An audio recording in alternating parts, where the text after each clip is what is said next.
Hello అండి, అందరికీ నమస్తే. అందరికీ ముందుగా విశ్వవాసునమ ఉగాది సంవత్సర శుభాకాంక్షలు అండి. పొద్దున్నే మనం ఎక్కడికి వెళ్తున్నామంటే ఉగాది కదండి, కొత్త సంవత్సరాది. అందుకనే మా బుడ్డోడు నేను టెంపుల్కి స్టార్ట్ అయిపోయాము. ఆటో భయ్య మంచి స్పీడ్గా తీసుకెళ్ళిపోతున్నారు.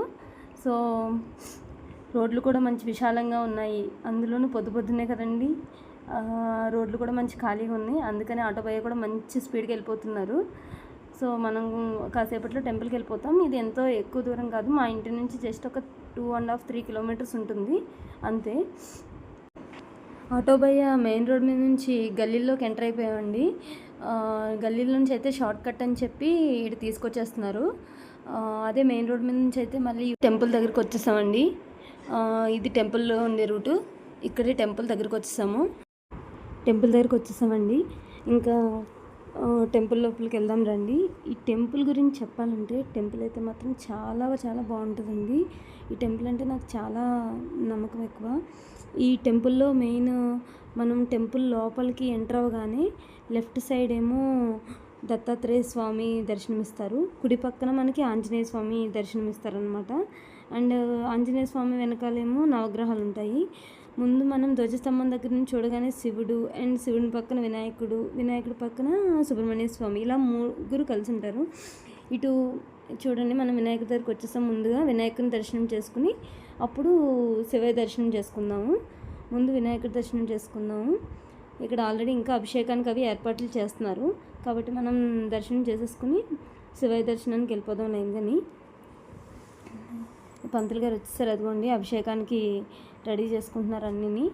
ఆంటీ గారు అది కూడా ఇదిగోండి, ఇక్కడ శివయ్య అభిషేకానికి ఈయన రెడీ చేస్తున్నారు, శివునికి అభిషేకానికి రెడీ చేస్తున్నారు. మనం వెళ్ళి శివయ్య దర్శనం, మనమైతే ఈలోపు శివయ్య దర్శనం చేసేసుకుందామండి.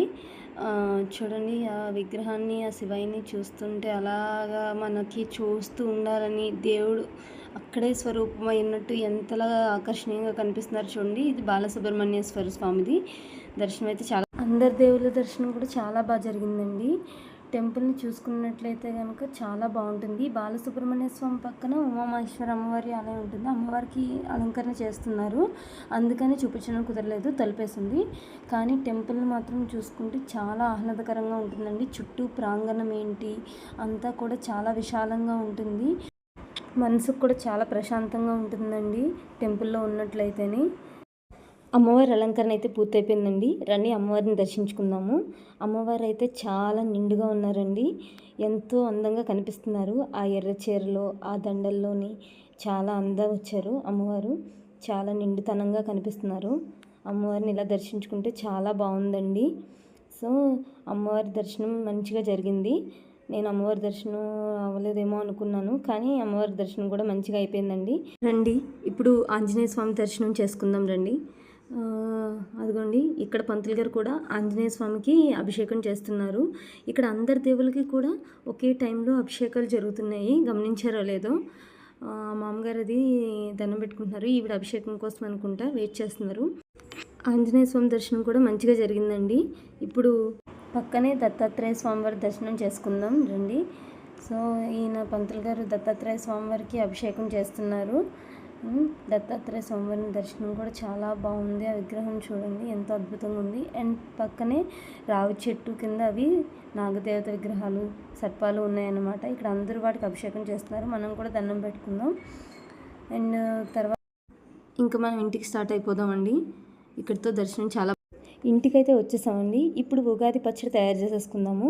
ఉగాది పచ్చడికి కావాల్సిన ఇంగ్రీడియంట్స్ అన్నీ రెడీ చేసేసుకున్నాం. బెల్లం, ఉప్పు, చింతపండు, కారం, వేపు, మామిడికాయ. ఇప్పుడు ఫస్ట్ ఏం చేద్దామంటే ఈ వేపుని మంచిగా చిన్నగా స్ప్లిట్ చేసేసుకుని వేపు అంతా పక్క తీసేసుకుందాం. అందులో చింతపండు రసాన్ని వేసుకుందాం ముందుగా. తర్వాత మనం బెల్లం వేసుకుందాం. తర్వాత బెల్లం వేసుకుని ఆ బెల్లాన్ని కరిగే వరకు, చింతపండులో పులుసులో కరిగే వరకు ఉంచుకుందాము.